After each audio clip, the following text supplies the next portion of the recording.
Estamos de regreso, vamos a hacer un poquito de memoria, vamos a retroceder en el tiempo, pero cuando uno retrocede alude a un acontecimiento histórico y de hecho la sanción de la reforma constitucional de 1994 lo fue. 94.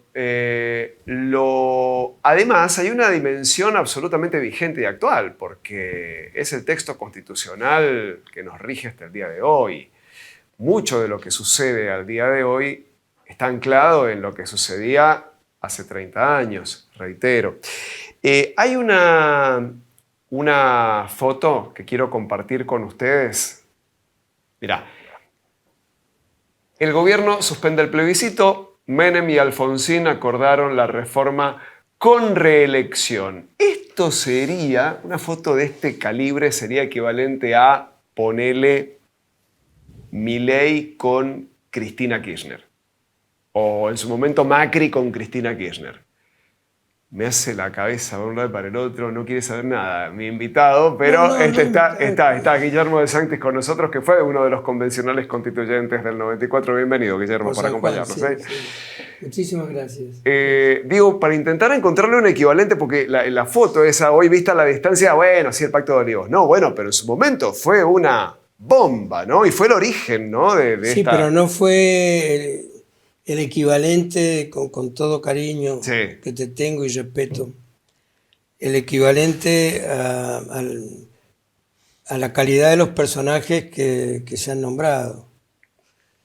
No habría equivalencia histórica. Ahí, porque fue toda una polémica esto del Pacto de Olivos. Sí.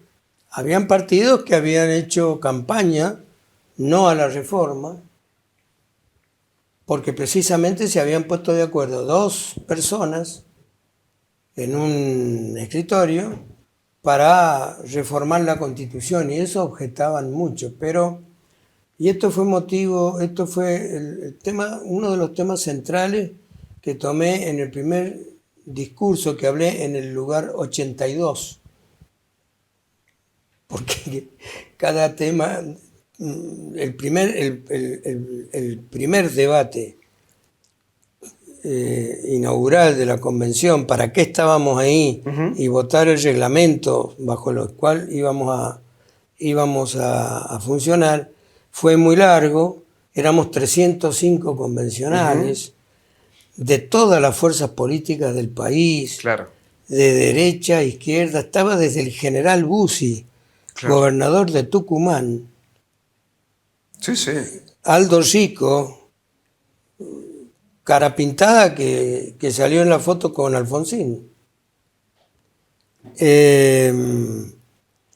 hasta la izquierda, los socialistas, el Frente Grande del Chacho Álvarez, así llamado, y bueno, las fuerzas pactistas. Y las dos personas que están en la foto no son poca cosa. Poné la foto, Julián, por favor. Guillermo, cuando vos ves esta foto, poné la foto, por favor, Julián.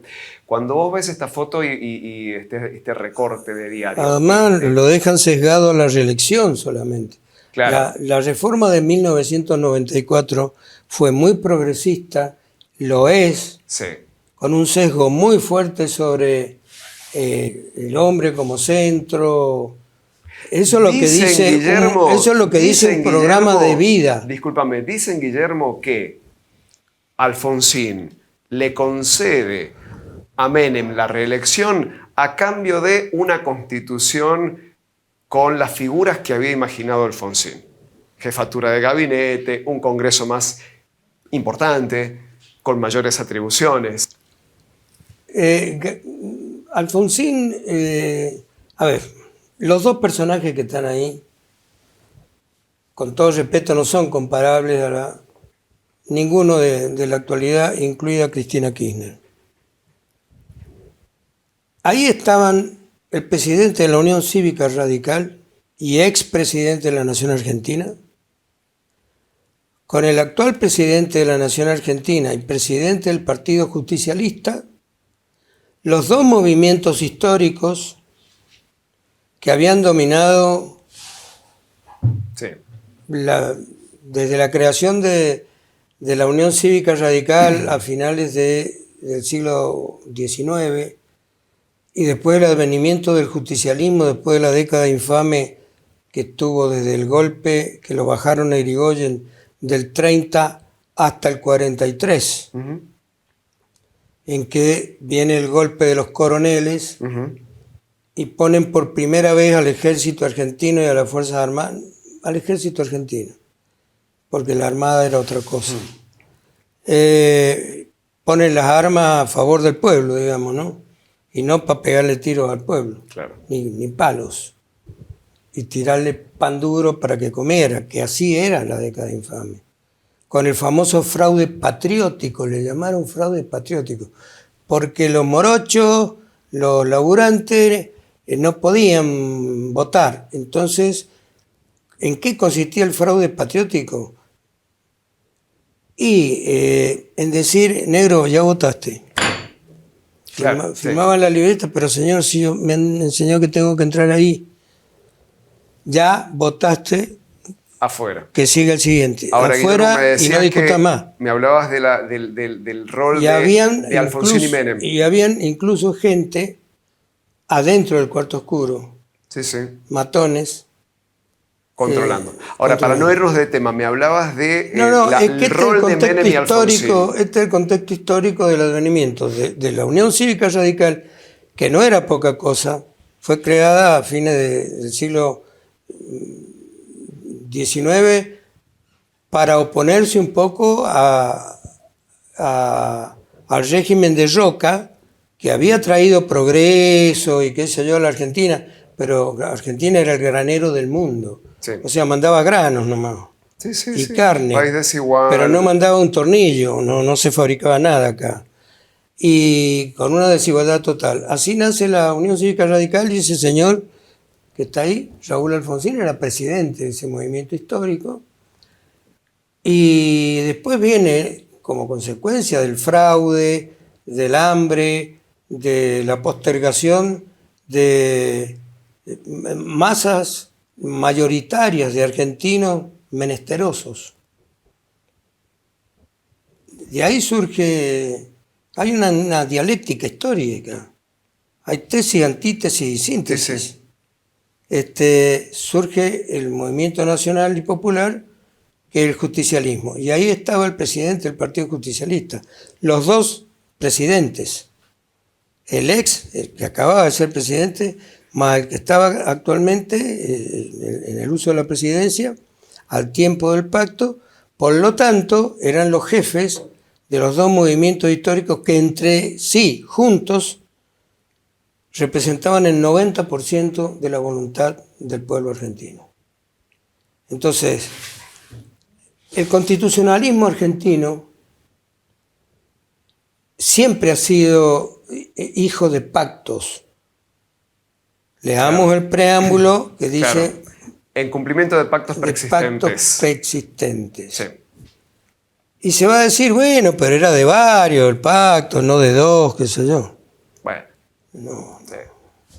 Eran tres caudillos, Estanislao López, Facundo Quiroga, Ramírez o Artigas al principio y qué sé yo, y pactaban un modelo federal, dándole andamiento a las provincias, frente al puerto y al centralismo porteño, etcétera, etcétera. Y también, y estaban los unitarios que tenían su modelo de país, que también eran roscas chicas, vamos a hablar en criollo. Claro. Acá estaban los dos más grandes líderes que estaban vigentes en el momento y que conducían los dos movimientos que sin ninguna duda reunían el 85-90% de la voluntad popular. Con todo respeto a los partidos provinciales y a los partidos, el socialismo que era argentino chico, los partidos conservadores también, en fin, y estaban los partidos provinciales. Estuvo muchos diciendo que no y muchos diciendo que sí, pero lo importante de esta Constitución, de esta Convención, y lo voy a proclamar así, y no porque sea dueño de la verdad, ni me pongo arriba en un pedestal para hacer una proclama. Digo, en serio, chicos, fue la Constitución, porque fue virtualmente una Constitución casi nueva. Respetamos el primer título, Declaraciones, Derechos y Garantías. Sí. Eso no se tocó. Los derechos históricos consagrados por los convencionales, los padres de la Organización Nacional de 1853, no se tocó Declaraciones, Derechos y Garantías. Y muchas cláusulas de la parte orgánica, o sea, de las instituciones preexistentes, tampoco se tocaron. Todas las atribuciones del Congreso, la mayoría quedaron, se incorporaron nuevas y modernas, se incorporaron, tuvo rango constitucional, el cupo femenino. Claro. Tuvo rango constitucional la justicia social. Claro. Tiene rango constitucional la defensa irrestricta a los sectores vulnerables, esto es, quizás suene a una discriminación, ancianidad, ancianos, discapacitados, niños y mujeres. Se ha avanzado mucho en estos 30 años en orden a la paridad de géneros, pero tenía todo eso. Pusimos los pactos internacionales de derechos humanos, 12 pactos en el artículo 75, inciso 22, que se enunciaban con nombre y apellido, con nombre, San José de Costa Rica,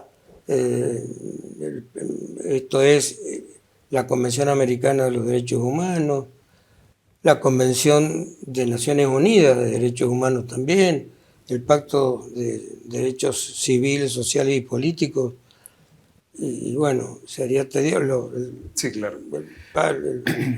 el Tratado sobre los Derechos del Niño, que Argentina hace una reservas se llama la que hacen los países que le agregan lo que su modo de vida indica. La reserva argentina al Pacto de los Derechos del Niño, por ejemplo, decía, se entiende por niño toda persona desde la concepción del seno materno. Claro. Hasta la muerte.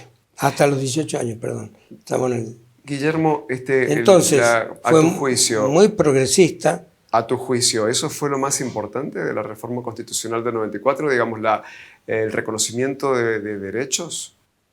Se agregaron nuevos derechos, no se tocaron derechos, declaraciones de derechos y garantías que nos han enseñado en la escuela, sí, que es la primera parte. Porque son justos y están muy bien. Sí. El derecho al trabajo, el derecho a circular, todo lo que era producto del constitucionalismo de la época, que era la primera ola de derechos, que eran los derechos individuales, claro, los derechos del hombre, sí, que venían, y del ciudadano, que venían de la Revolución Francesa. A la libertad, a la propiedad privada. Luego se agregó el constitucionalismo social, que aquí está puesto superlativamente, esto es el derecho al trabajo, los derechos de los trabajadores y también de las patronales, el reparto más equitativo de la renta. Ahora, que esté ocurriendo en la práctica, vos me vas a decir, claro, mirá el país que tenemos. Y yo veo el 19 bis, ¿viste? Y te dan ganas de llorar. Cuando se habla del derecho a la vivienda como un derecho de rango constitucional... Perdón, no existe el 19 bis. Existe el 19. El 19. Que se le llama cláusula para el progreso. Y va de la mano del 18. En donde están consagrados constitucional, el derecho a la vivienda. Son derechos humanos elementales. Sí, pero bueno... Derecho a trabajar, la igualdad de géneros, etcétera, etcétera.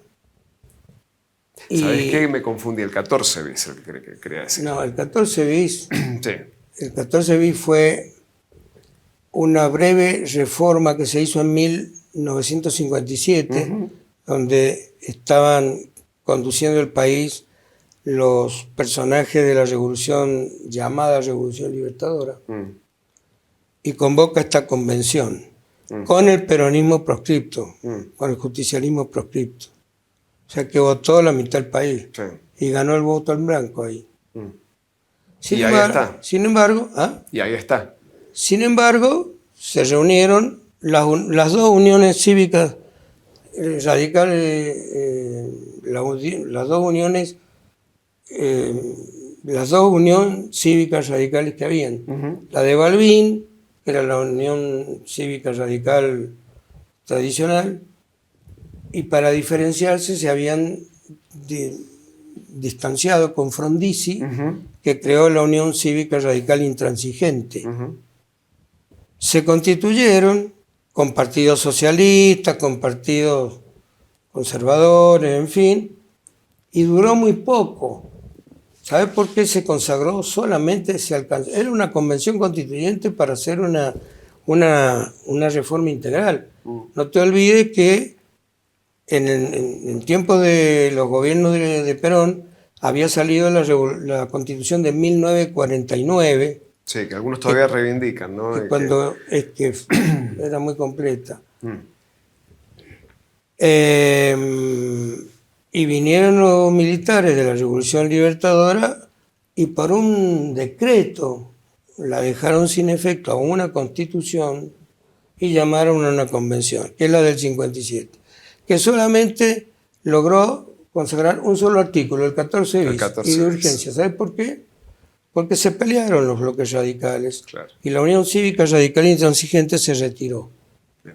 Por eso digo que la reforma de 1994, que era lo que iba a decir, que lo declaro y lo proclamo así, sin ninguna duda, es la reforma, la Constitución que ha contado y cuenta con el mayor consenso de la historia argentina, incluida la de 1853, que es la histórica, los padres fundadores, y la que amamos porque fue la que hizo la Organización Nacional. Claro. Pero para vos esta, la del 94, es la que contó con el mayor consenso, el mayor nivel de consenso. Es que estuvo toda la clase política. Claro. En 1853, en un momento, fíjate vos, no fue todo muy pacífico. Se retira la provincia de Buenos Aires, de la Confederación Argentina. Eran 13 provincias las que existían, y se retira Buenos Aires en el medio de la convención porque no quería repartir las rentas del puerto. Ya empezaba el problemita de la coparticipación federal. Por eso, de la cuna nomás, de la cuna. Claro, de los albores. Mira, quiero, Guillermo... Y después todas las otras reformas que te he dicho. Sí.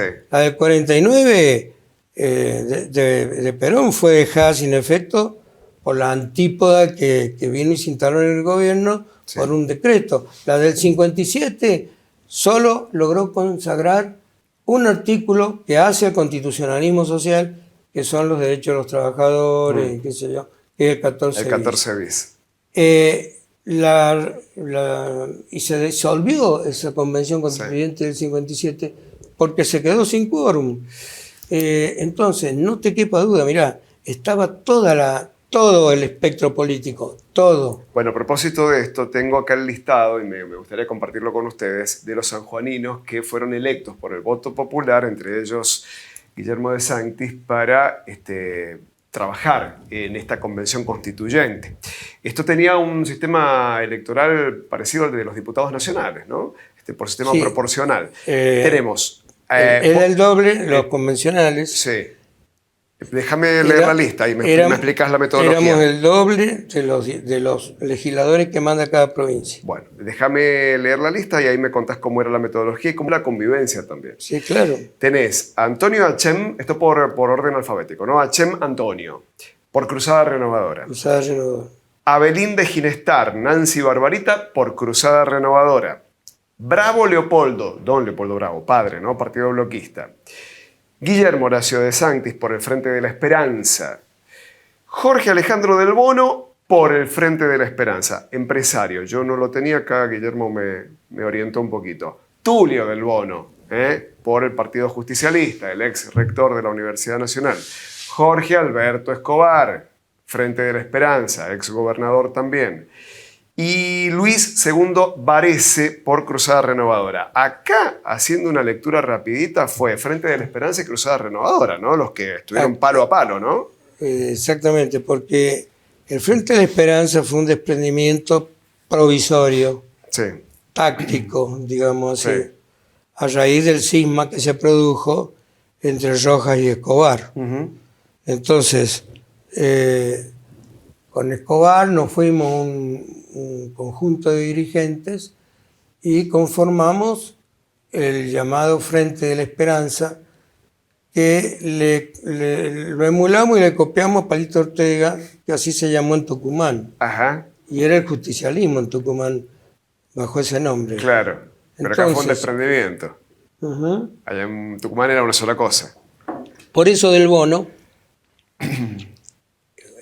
Tulio está ahí como el único convencional que puso el PJ orgánico, que lo representaba Juan Carlos Rojas, que se instituyó, sí, era don José Amadeo Contegrán, ese prócer que teníamos, presidente del partido, y Juan Carlos lo intimó por telegrama. Bueno, ahí cada historia, y se puso de presidente del PJ. El PJ orgánico, que lo tenía de gobernador, estaba gobernando y intentaba hacer obras y todo eso, sacó un solo convencional. El Frente de la Esperanza, que era el PJ inorgánico, sí, un desprendimiento, porque no podíamos ir juntos, había un cisma ahí, una división, sacó 3 convencionales. Y después vino, que sacó una importante cantidad de votos, el no. ¿Quién representaba el no? Y la consigna era así no. Fue famosa y caló muy hondo en la población. El no a la reforma y así no.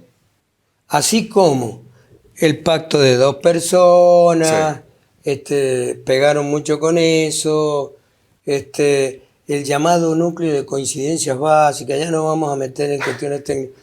No, es que pactaron Alfonsín y Menem un paquete de medidas que eran irrenunciables y que había que poner. Le ponen el sesgo en ese titular de la reelección. Entonces ha quedado para ciertos sectores de la política, de la prensa fundamentalmente, no es porque tenga la culpa, no le estoy echando la culpa a la prensa. La prensa vende el titular más importante, que es lo que consagró, y la reelección presidencial. Entonces esa la puso el Turco Menem. Y Guillermo, reconozcamos que fue un cambio sustancial, ¿no? Bueno, pero necesario. No lo discuto. Lo que digo es que la valoración de la información era en Estados Unidos, muy valioso. Y nuestra Constitución es modelo inspirado en la norteamericana, contempla la reelección por un periodo más. Eso sí, los presidentes que ocuparon los que fueron presidentes en Estados Unidos no pueden volver a presentarse nunca más a una elección presidencial. Pero no era nada sobrenatural, lo que pasa es que le atribuían, era la figura de Menem, entonces como el todopoderoso, el egocéntrico, qué sé yo. Una figura muy potente. Y Alfonsín, bueno, y era una figura muy potente con muchos votos de los argentinos, digamos, ¿no? Superó el 50%, no hubo balotaje en ninguna de las 2 elecciones, ni en la original, y consagramos el balotaje, la doble vuelta. Consagramos, pero hay un montón de bondades. Consagramos el Ministerio Público Fiscal y de la Defensa como entidad extrapoder, esto es, independiente, con autonomía funcional y autarquía financiera. Vos sabés que el Ministerio Público Fiscal y el de la Defensa Pública, hay una señora defensora nacional, Estela Maris Martínez se llama, que son extrapoderes. Tanto Claro. el ente acusador como el defensor no dependen ni están en la órbita del Poder Judicial. De la Corte, como claro. por ejemplo en la Constitución sanjuanina. Claro. Sino que tienen independencia y autarquía financiera, o sea, manejan sus propios fondos. Pusimos el defensor del pueblo, el ombudsman. Se estableció el jefe de gabinete, que se trató de emular a un modelo parecido al de primer ministro, pero la Argentina es presidencialista. Sí. Tiene un presidencialismo muy potente. Y una de las banderas era la atenuación del presidencialismo en la Argentina, a través del jefe de gabinete, a través del tercer senador.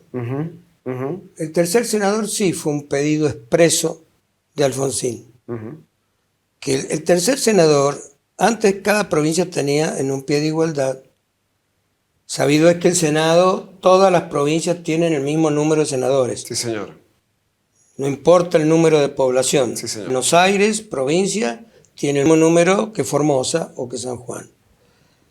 En diputados, en cambio, rige el sistema DON, es decir, por proporción, primero por proporción de población y después el reparto por el sistema DON proporcional a los votos que se sacó.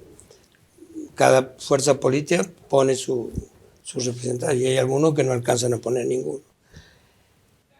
Entonces hay muchos diputados de acuerdo a la población. Buenos Aires tiene 40 diputados nacionales. Sí, contra 6 de San Juan. Exactamente. Sí. Bueno, pero en senadores habían 2. Y los ponía la legislatura. Y era voto indirecto, efectivamente, lo nombraban las legislaturas. Los elegían la legislatura. Yo era diputado provincial y asistí a la elección de Eduardo Posleman, senador, por el senador Loza, creo. Había un senador Loza. Sí, porque usaba Renovadora fue Loza. No sé si... Sí. Y está la polémica sesión de la noche de los senadores, ¿no? Eso fue más adelante, en donde... Don Leopoldo y don Alfredo. En donde don Leopoldo y don Alfredo se ponen de acuerdo eran senadores los dos. Pero salieron reelegidos en esa noche, que fue escandalosa. 5 años antes, o de que vencieron 4 años antes que venciera el mandato de uno, y como casi 6 sí. El otro. Entonces, antes de que vencieran los mandatos. Pero bueno, este fue lo que rompió la reforma del 94, ¿no? La reforma del 94 llevó a los senadores al voto popular, directo. Exactamente. El voto indirecto por los cuerpos legislativos provinciales se acaba y se instituye el voto popular de la población de cada pueblo, de cada provincia. Algunos lo critican pero los senadores son todos del mismo número, porque te dice que te pueden imponer la voluntad los distritos grandes, pero si son 3 senadores. ¿Y por qué son 3 senadores si eran 2? Porque Alfonsín esa fue una cláusula Alfonsín neta. Sí. Porque el senador de la minoría el tercer senador era por la minoría. Entonces, claro, la mayoría, el primer partido de cada provincia que ganaba, se llevaba 2 senadores. Y el tercer senador era por la primera minoría, por la siguiente, el siguiente partido que seguía en el orden de votos. Y lo pide Alfonsín porque la realidad indicaba que la mayoría de los senadores eran justicialistas. Claro.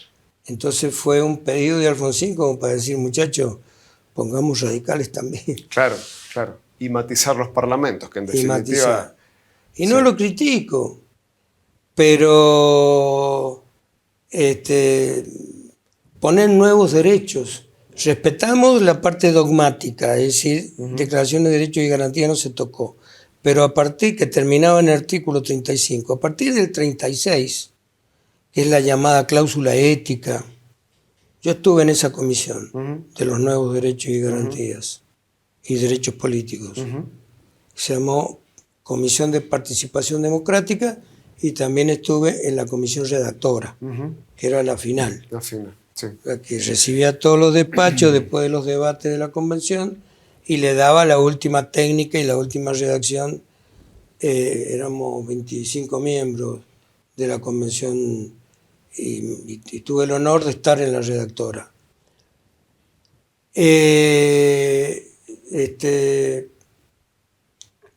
Se consagraron nuevos derechos. Esta era una cláusula ética, se la llamó. La concibió Antonio Cafiero, que era presidente de la comisión esa, que se llamaba Comisión de Participación Democrática. Como un parlamento cualquiera, sí, habían comisiones temáticas. Por supuesto, sí, sí. Estaba la que consagró los tratados. Sí. En fin. Bueno, tenemos... Se consagraron nuevos derechos. Mira, se le dio rango constitucional a los partidos políticos, que se los declara instituciones fundamentales para la vida democrática. Se consagra, se le da rango constitucional al sufragio universal, secreto y obligatorio. O sea que para ser voluntario tenemos que reformar la Constitución. Se consagraron derechos de tercera generación, llamados así, porque son los derechos. Primero fueron los derechos individuales del hombre, después el constitucionalismo social, derechos del trabajo, y después está los derechos de la sociedad, derecho a un ambiente sano. Claro. Hay un artículo de medio ambiente, está los derechos al consumidor.